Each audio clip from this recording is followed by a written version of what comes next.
Olá pessoal, tudo bem? Nesse vídeo nós vamos falar sobre soma, tá? Especificamente nós vamos falar sobre os dois tipos existentes de soma, tá? Isso mesmo, a soma ela pode acontecer de duas formas, tá? Que nós vamos estudar aqui. A soma ela pode acontecer nos números positivos, ou seja, com dois números positivos ou com dois números negativos. A gente diz que isso é a soma dos números inteiros, tá? Ou seja, agora nós vamos esquecer um pouco que o sinal de mais quer dizer soma, tá? Na verdade, o sinal de mais, a partir de agora, vai dizer pra gente o quê? Que esse número ou está antes do zero, nesse caso se for menos, ou se for mais, se ele está depois do zero. Ou seja, o sinal de mais e o sinal de menos não vão expressar mais pra gente as operações de soma e subtração, tá? O sinal de mais e o sinal de menos pra gente agora vai servir como posição de um número natural, ou seja, de um número qualquer positivo ou negativo numa reta numérica, tá bom? Então olha só, eu coloquei aqui pra vocês soma de números inteiros, tá? Então, os números inteiros eles podem ser positivos e podem ser negativos. Lembrando que os números inteiros são aqueles números que não possuem vírgula, que não são fração, tá? São os números exatos, tá? Ou seja, são aqueles números que não são quebrados, como a gente costuma falar, tá? Esses números inteiros, como que vai acontecer a soma deles? Vai acontecer de duas formas.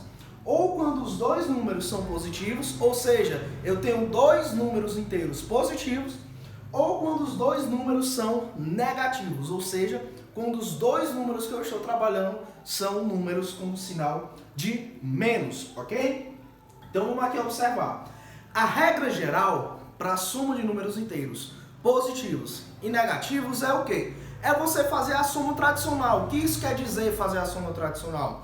Quer dizer você pegar os dois números e somar algebricamente esses dois números e fazer a conservação do sinal. Então o que a gente vai fazer é somar os dois números, tá? E vamos conservar o sinal. Isso só vai acontecer quando os dois sinais forem iguais.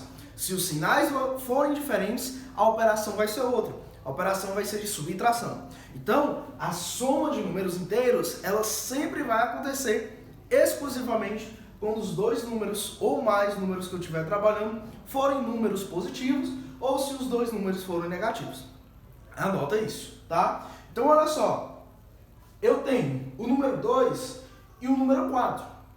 Para mim saber, antes de eu fazer isso aqui, eu tenho que identificar a operação, se é uma soma ou não, tá? Então, olha só. Eu estou aqui com os dois sinais de mais, tá? É porque é mais que eu vou somar? Não. É porque dois sinais iguais, são dois sinais iguais. É por esse motivo que eu vou fazer a soma, tá? Então, o que eu vou fazer aqui, ó? Eu vou somar o número 2 mais 4. 2 mais 4, a soma desses dois números eu já aprendi que é 6. Então, é 6. O que eu fiz? Eu somei os números. Agora eu vou conservar o sinal. O sinal desses dois números é positivo, é de mais. Então, o meu resultado será também positivo. Deu para entender? O que acontece é que os números positivos, eles podem, às vezes, aparecer com ou sem sinal. Isso você já deve ter visto em algum momento. Olha só, o 7, da forma com que ele está aqui, ele também é um número positivo, tá? Só que a gente diz que esse sinal de mais está escondido, né? Antes do 7, tá? Então a gente diz isso, que o sinal de mais está ali, só que ele está escondido. Quando eu faço isso, qual é a operação quando eu não tenho sinal no número? É a mesma. Nesse caso aqui, especificamente, que eu não tenho o sinal no 7 e o 8 está com o sinal positivo. O que eu vou fazer? Vou somar 7 mais 8, que dá 15, e o meu resultado vai ser positivo. Porque o mais do 7 está escondido, mais com mais, eu somo e conservo o sinal. Deu 15. Lembrando que esse 15 eu posso também tirar o sinal dele, deixar o 15 sem sinal, ok? Agora atenção, a soma de números números, ela pode acabar acontecendo essas duas situações aqui, assim como vai acontecer nesse caso aqui também. Quais são essas situações? É a situação de que você tem um parêntese e um sinal de menos antes. O que vai acontecer? O sinal de menos, antes de qualquer parêntese, ele troca o sinal do número que está dentro. Então, cuidado quando você vê o sinal de mais com sinais de menos misturado na sua conta, para não achar que a operação que você vai fazer ali vai ser de subtração. Porque isso aqui, ó, o que vai acontecer? O mais 2 vai continuar sendo mais 2. O menos de fora do parênteses vai trocar o menos de dentro do parênteses. Vai ficar mais 2, mais 4, que vai dar mais 6. Aqui é a mesma coisa, ó. Vai ficar 7, menos com menos vai dar mais 3, que vai dar mais 10 ou só 10. Tá bom? Beleza, pessoal? Tranquilo até aí. Ok. Vamos aqui, ó.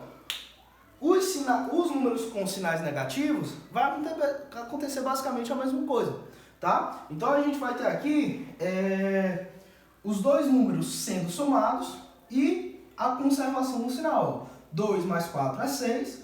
Como os dois sinais são negativos, menos. Conserva o sinal. 7 mais 8 é 15. Como os dois números são negativos, conserva o sinal. Então, ó, percebe que você soma os números e conserva o sinal, né? Agora, atenção. Pode acontecer o mesmo caso lá de quando os números eram positivos, né? E aí você vê o primeiro número negativo e o segundo positivo e achar que é uma subtração. Mas olha o que é que vai acontecer aqui, ó. Vai ficar menos 2, o menos vai trocar o sinal de dentro do parênteses, vai ficar menos, sinal era mais, vai para menos 4, que vai dar menos 6, ok? Que é a mesma coisa, ó, menos 7, menos 3, que vai dar menos 10. Pessoal, a única coisa que vocês têm que prestar atenção é que quando eu tenho um sinal de mais antes do número, não obrigatoriamente esse sinal tem que vir, tá? Agora, se o seu resultado é negativo, obrigatoriamente você tem que colocar, na verdade, o sinal negativo antes do seu número, ok? Valeu, pessoal, até a próxima aula!